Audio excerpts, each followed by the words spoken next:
¿Qué tal? ¿Cómo están mis queridos millonarios? Nuevamente tu amigo César Campuzano en tu canal de Educación Financiera, échale aguacate.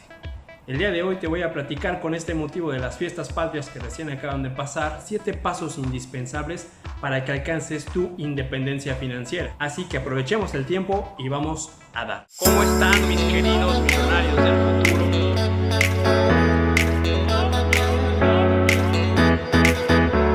Muchos de ustedes me han hecho el gran favor de escribirme a través de las redes sociales, haciéndome notar sus inquietudes. Me han pedido que sea más específico en a lo mejor algunos términos financieros. Otros me han pedido que comparta más mis experiencias personales en este mundo de inversiones y emprendimiento. Y claro que será un gusto para mí el llevarlo a cabo. Así que en este video te iré desarrollando los 7 pasos, un poco también de la mano de lo que ha sido mi experiencia personal. En el primer paso, y es por el que todos atravesamos sí o sí, es la dependencia financiera. Como tal, el nombre es muy explícito, quedaría en realidad muy poco que explicar. Es cuando tus padres son quienes aportan a tu educación, a tu alimentación, a que tomes algún curso de esto, algún curso del otro. En general son tus padres quienes te resuelven la vida. Lo ideal es que sea a través de una mesada, así eres tú quien empieza a administrar ya el dinero. Pero la gran mayoría, por lo menos en México, funcionan a través de, vamos a llamarle así, donativos voluntarios o a veces bajo requerimiento que tú le haces a tus padres. Aquí me gustaría entrar con un paralelismo en ámbitos de avanzar. Vamos a entender que esta dependencia financiera sería más o menos como empezar a gatear en este mundo de las finanzas.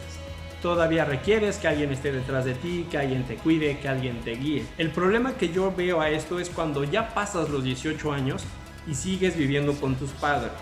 O cuando ya vives con tu pareja y es tu pareja la que se encarga al 100% de los gastos de la casa. Normalmente en México la cultura ha sido o ha tenido cierta tendencia machista y normalmente ha sido el hombre el que debe ser el proveedor. Sin embargo, la inflación y el nivel de ingresos que las empresas pagan ahora ha obligado a que ya ambos sean proveedores en la casa.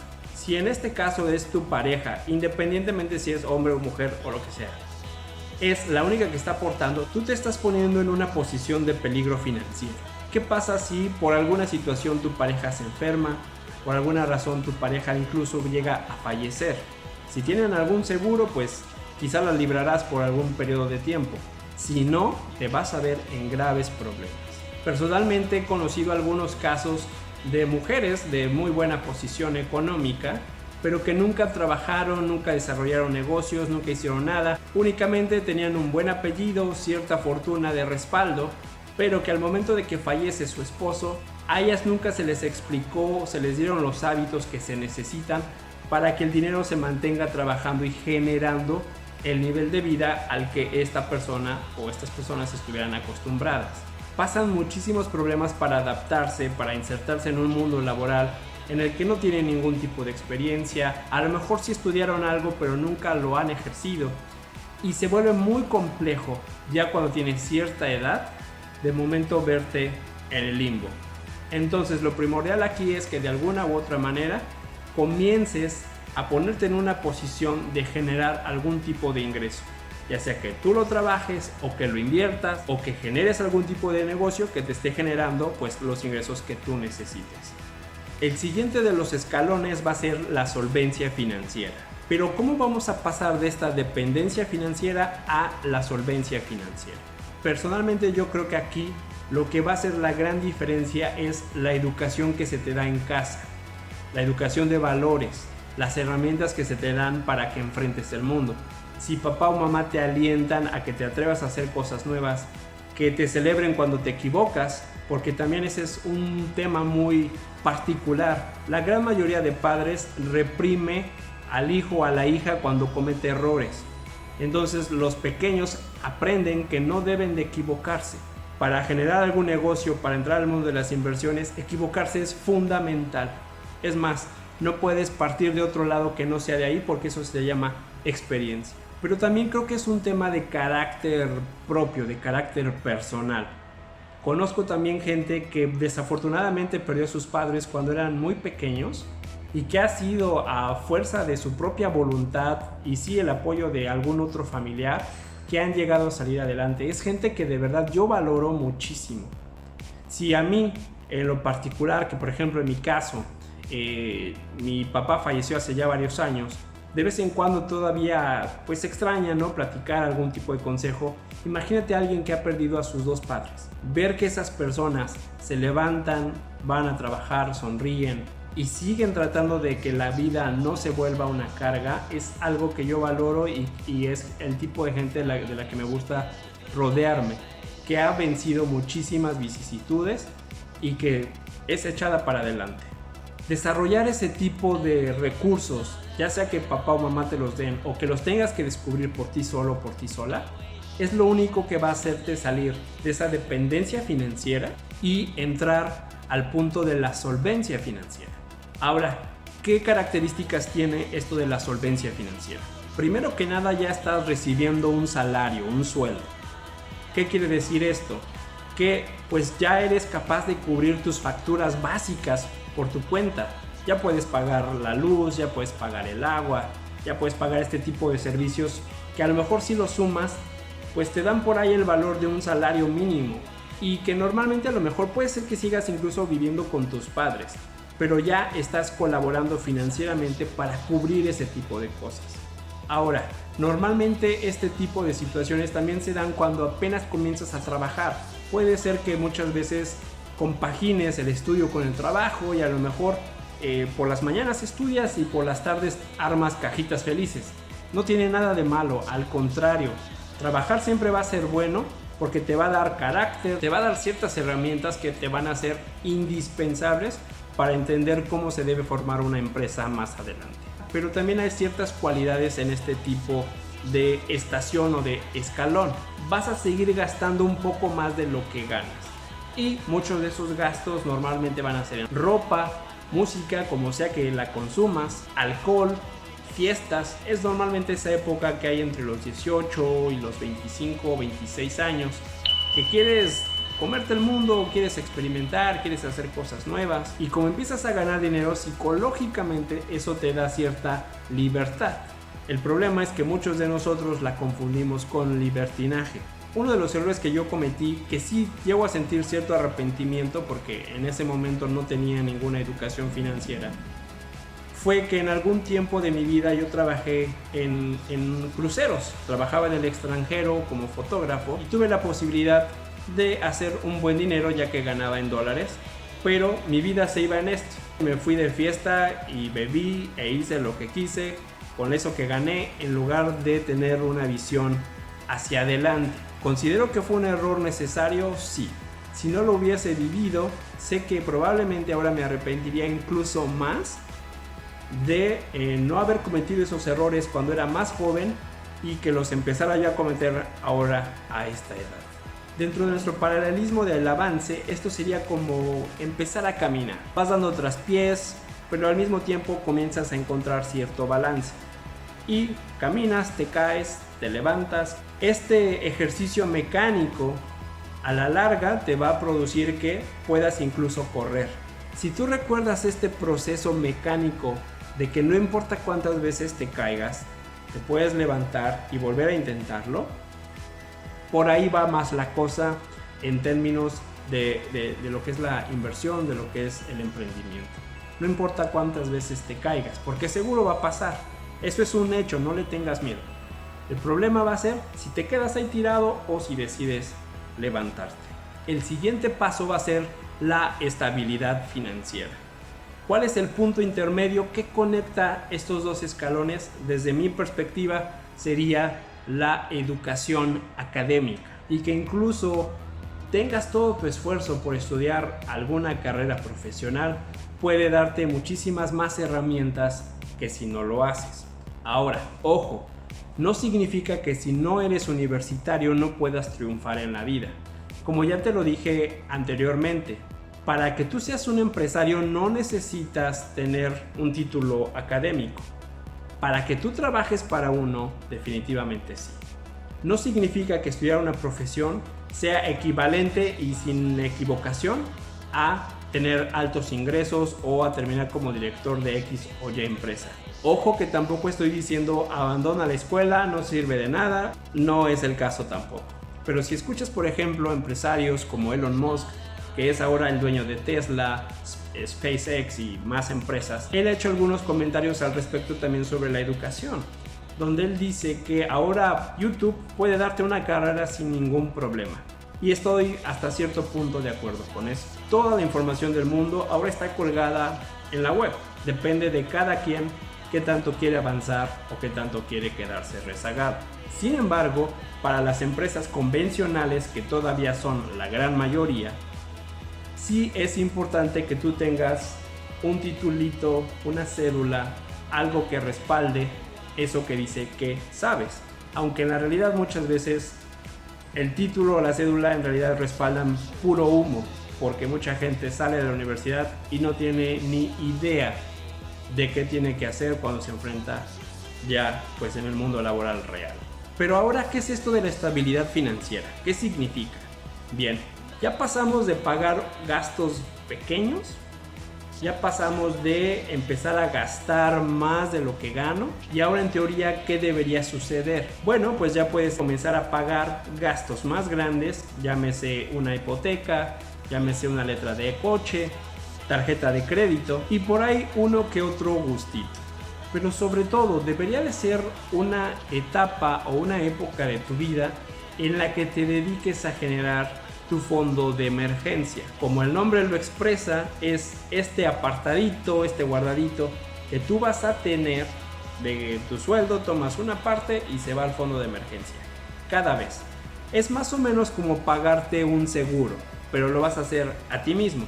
En caso de que por alguna situación te despidieran, sufrieras tú o alguien en tu familia algún accidente, te saliera algún gasto imprevisto, que a lo mejor chocaste y justo esa tarde ibas a pagar la renovación del seguro. Bueno, tienes dinero de donde cubrir ese tipo de situaciones.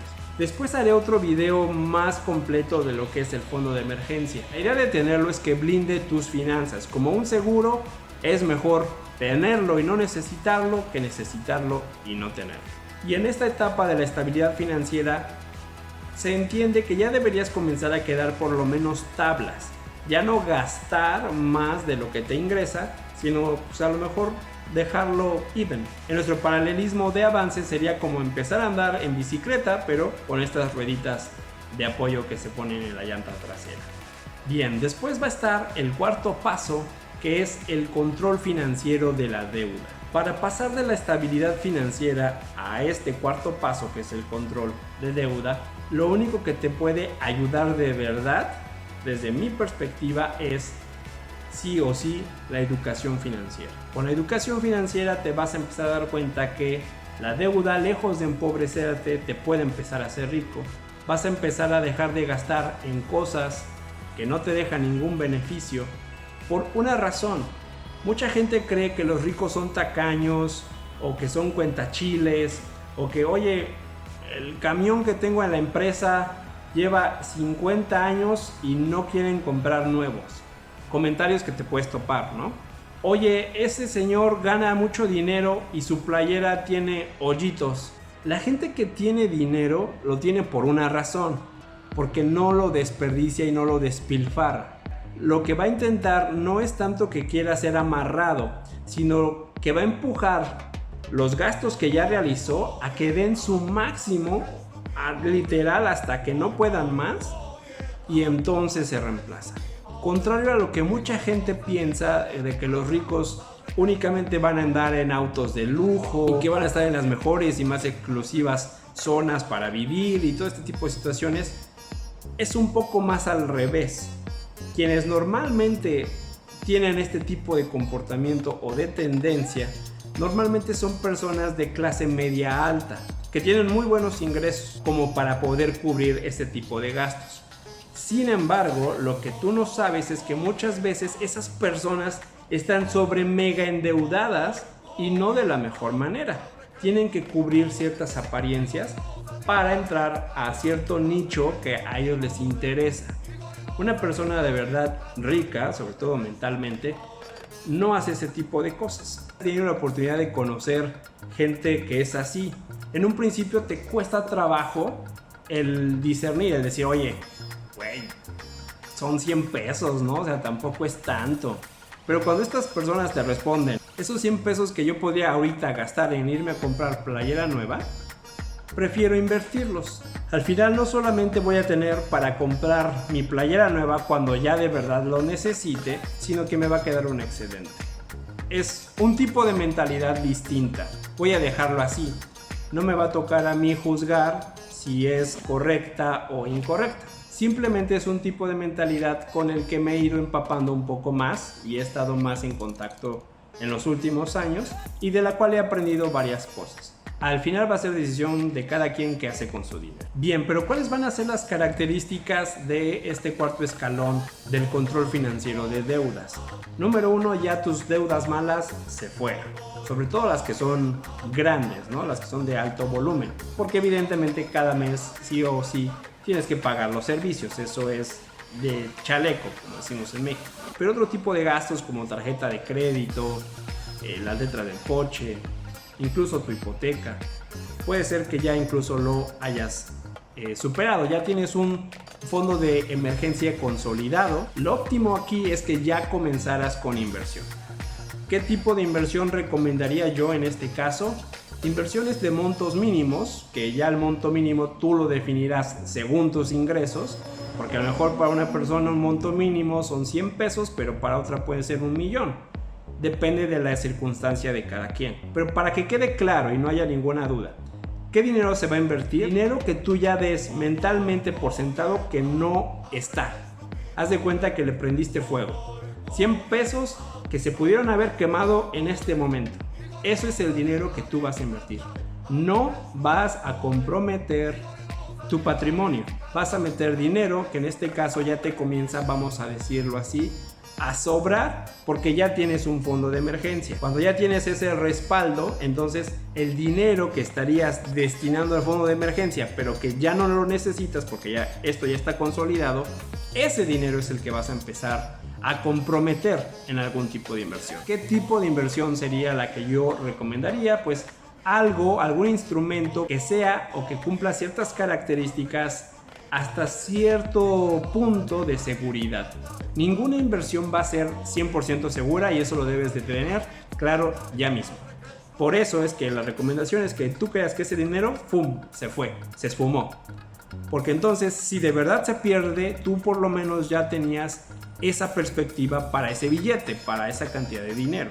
¿Qué tipo de inversiones pueden ser estas? Aquellas que te ofrezcan algún tipo de seguro o garantía. Puedes invertir, por ejemplo, en certificados del Tesoro en México, es decir, le prestas al gobierno federal para que desarrolle el Tren Maya, el nuevo aeropuerto o nuevos proyectos que se atraviesen, que siempre va a haber. ¿Cómo se hace esto? A través de cetesdirecto.com. Haces tu cuenta y desde 100 pesos puedes estar ya invirtiendo ahí.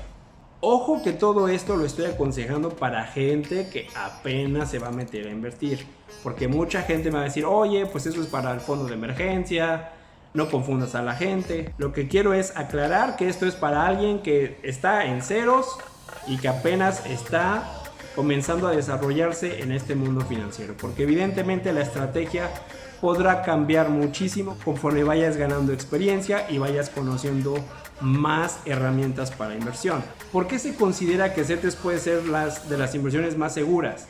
Porque el país, literalmente México, los Estados Unidos mexicanos, tendrían que quebrar. Se tendría que acabar la Reserva Federal de oro, se tendría que acabar la Reserva Federal de dólares.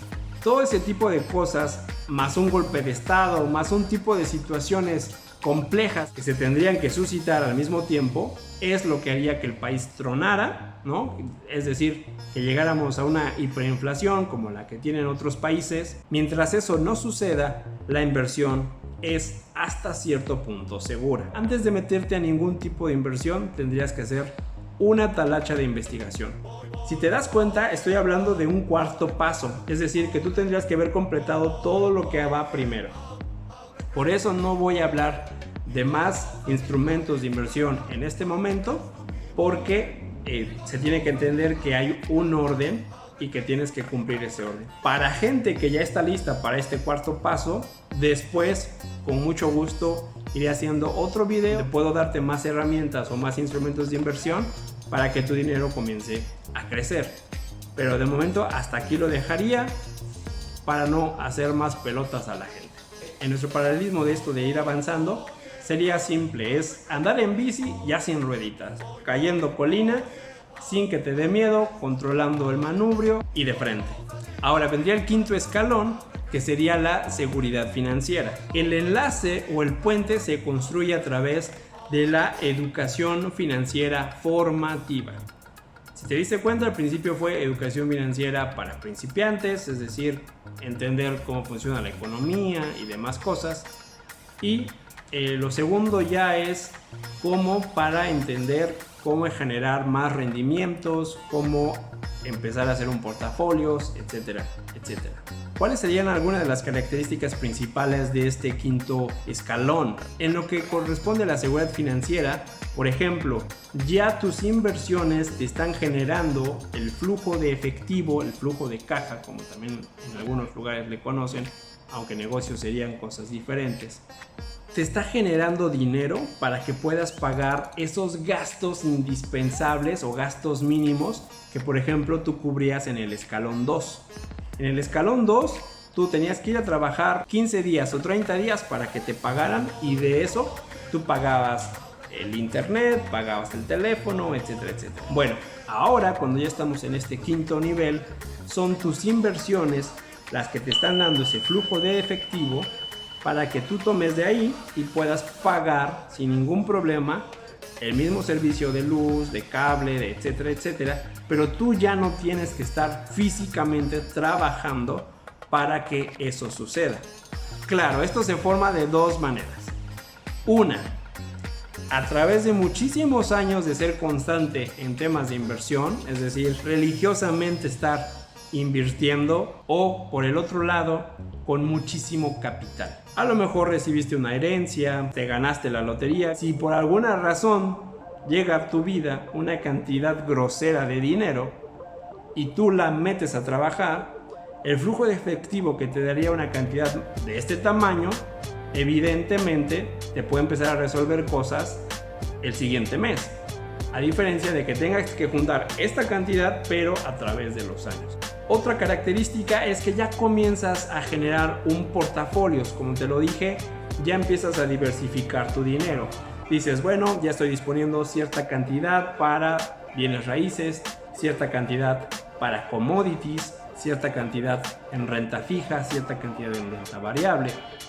Todos estos términos que ahorita suenan muy raros, tal vez incluso rimbombantes, los iré explicando después. Sé que probablemente en este momento no lo comprendas todo, pero irá sucediendo, tú no te preocupes. Solo recuerda suscribirte para que cuando ya comience a hacer todo este diccionario de términos financieros y explicación y ejemplos y todo, pues te quede muchísimo más claro. Vamos a decir que tú ya comenzaste a diversificar tu portafolio, que ya no tienes todos los huevos en una misma canasta, y que voy a aclarar que esto es para una estrategia básica de gente que apenas está comenzando en esto. Este es el típico jugar para no perder. Ya después te explicaré cómo se juega para ganar. Otro punto crucial es que comienzas a generar tu círculo de poder. Así como cuando la gente tiene menos recursos, se junta con sus amigos, se junta con sus vecinos, ¿no? Es muy común en las vecindades populares, al menos en alguna que yo llegué a vivir. Así era, ¿no? Era el 12 de diciembre y todas las vecinas se ponían de acuerdo para hacer un rosario a la Virgen y todo el mundo cooperaba y se hacían cosas. Bueno, vamos a decir que algo similar sucede, pero no es para gastar, sino para invertir.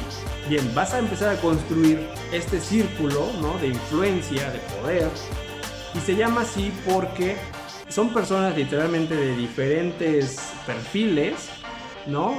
Puedes tener un contador, puedes tener abogados con diferentes especialidades, puedes tener actuarios, corredores de bolsa, etcétera, etcétera. Es un grupo que empiezas a construir con el paso del tiempo. Una de las características para que alguien forme parte de tu círculo de poder es que sea demasiado leal. Con una mentalidad de rico siempre debes de jugar, de proteger, blindar y atacar. Atacar me refiero pues evidentemente a ir por más dinero. Y necesitas diferentes jugadores en cada posición para que pues ganes en el juego. Y bueno, con el paralelismo de avance que hemos tenido a lo largo de todo el video, esto sería como comenzar a conducir. Cuando estás aprendiendo, cuando vas a hacerte la prueba, ¿no? Y estás todo nervioso y todo te da miedo y más o menos. ¿Por qué? Porque comienzas con el tema de inversión, no siempre vas a saberlo todo por mucho que investigues, no siempre puedes controlar situaciones externas que pueden poner en amenaza la inversión, y yo lo relaciono mucho a la primera vez que agarraste un volante y te aventaste a conducir en la cuadra de tu casa, ¿no? Por último, únicamente añadir, esta es una etapa donde de verdad debes cometer todos los errores posibles. Así como antes yo te conté que cometí el error de despilfarrar dinero, ahora en esta etapa debes de también atreverte a cometer todos los errores posibles en temas de inversión. Primero que nada es entender cómo funciona la inversión, para qué se va a utilizar el dinero, qué riesgos hay, qué seguros hay, quién está gestionando el fondo, qué recursos o herramientas se van a contratar con este fondo. Todo ese tipo de cosas las vas a ir aprendiendo con el tiempo y debes de ser paciente contigo mismo. En esta etapa es, como decimos en México, para regar el tepache, porque aquí todavía tienes un grupo que te va a ir acobijando, que te va a empezar a dar bola, ¿no? En términos de cómo ir mejorando eso, en lo que a lo mejor si tú vas solo siempre pues la irás regando, ¿no? Bien, pues después como sexto paso viene ya la independencia financiera. ¿Cuál va a ser ese factor que puede ser fundamental y crucial? Así como ya vimos que en algunos casos son los valores, en otros puede ser la educación académica, la educación financiera básica, la educación financiera formativa. En este caso van a ser los mentores.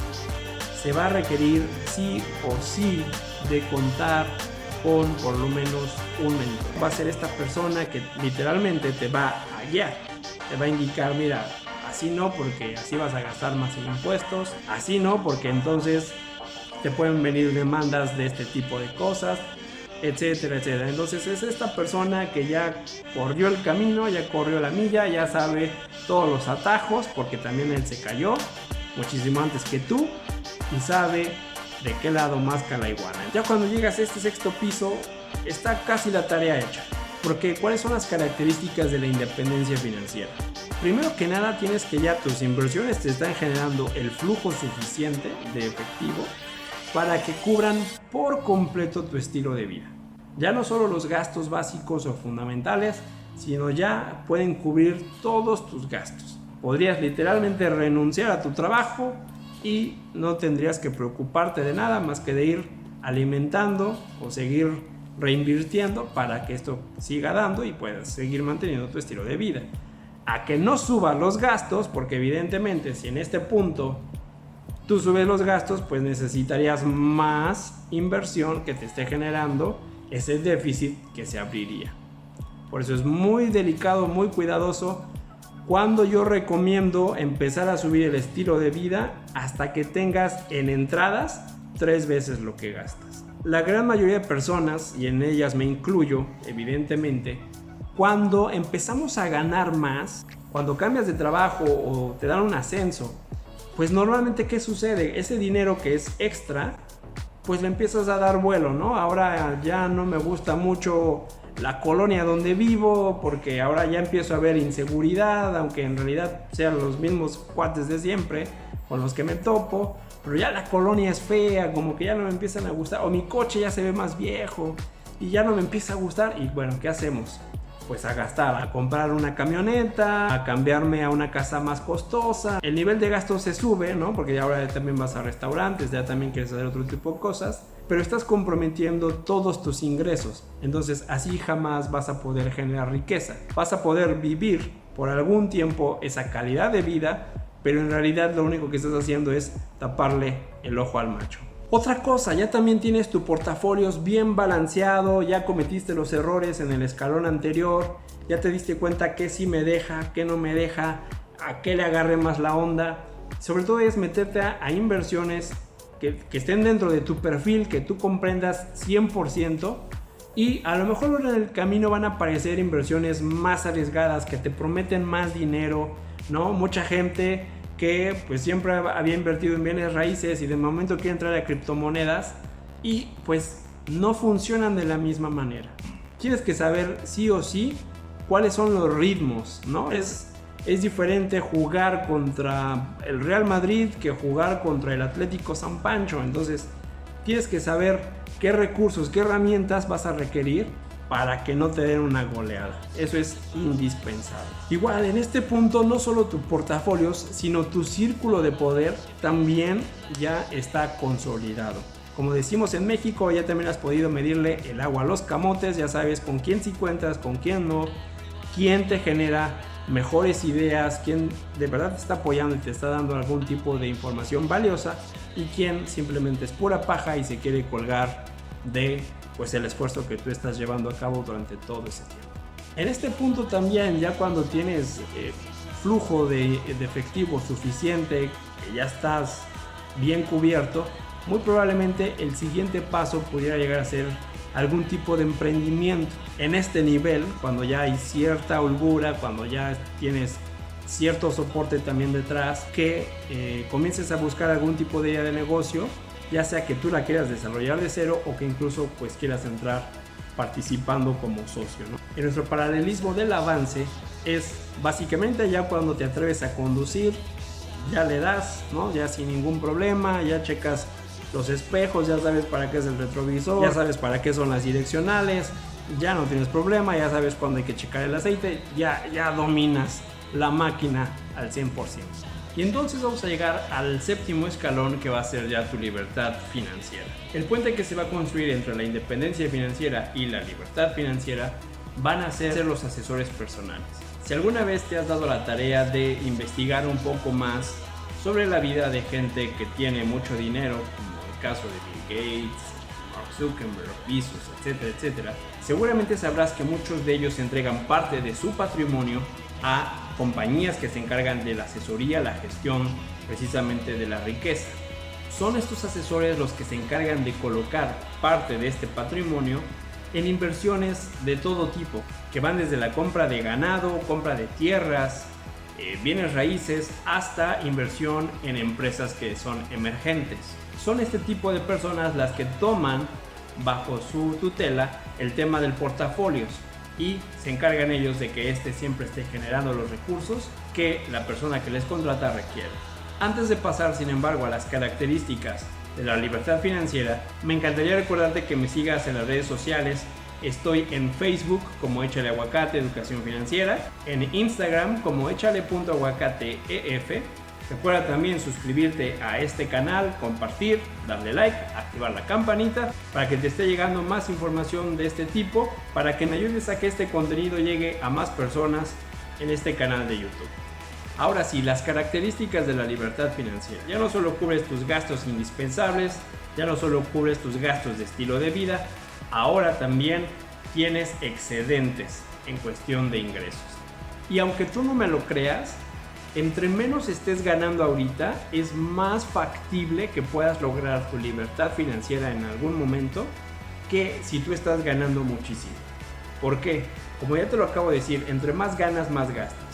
Gente que se dedica, por ejemplo, a la política, personas que son consultores, que tienen algún tipo de posición o puesto, que a lo mejor son médicos muy distinguidos, abogados, un despacho de contadores, etcétera, etcétera, que tienen muy buenos ingresos, normalmente los vas a ver en un muy buen auto, viviendo en una casa, en una zona muy exclusiva. Estos que ya vimos antes, que pertenecen a un grupo de personas que no necesariamente son ricas, pero que sí les gusta pues dar la apariencia de que lo son. ¿Qué pasaría con una persona que por ejemplo gana 200,000 pesos y que por alguna situación la despiden?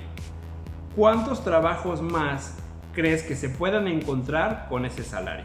Que para la gente que no es de México son aproximadamente $10,000. Por eso es muy común que este tipo de personas caiga en temas de corrupción, tratando de asegurarse de ese modo el hecho de que aunque se les despida, por lo menos ellos ya sacaron su tajada en anticipado. Cuando en realidad lo que tendrían que hacer es: gano 200,000, voy a vivir con 50,000, no importa qué suceda y el resto lo voy a poner a que genere. Es un tipo de mentalidad muy diferente.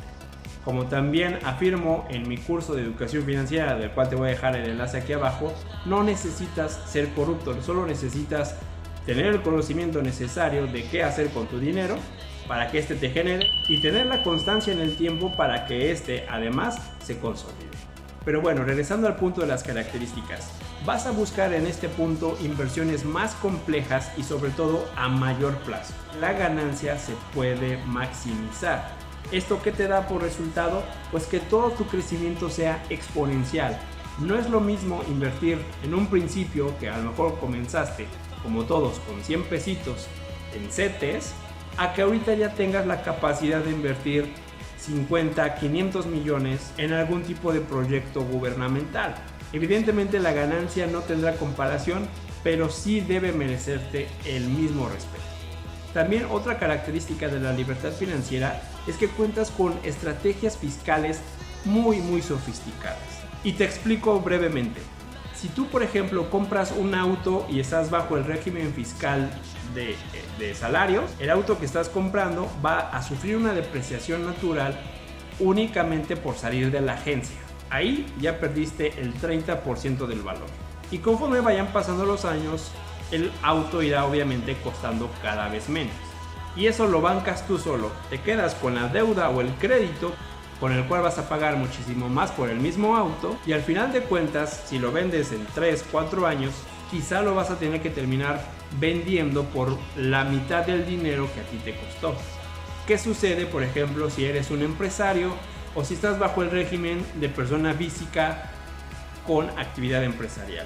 La amortización, que es como se llama este desgaste que tienen las cosas, que tienen los activos, se la banca tu empresa. Tú como empresario tienes un incentivo y puedes hacer ciertas deducciones de impuestos. Quiere decir que al final no pierdes todo el valor que se está yendo con la depreciación. Una parte de ese dinero se te va a regresar en tema de impuestos.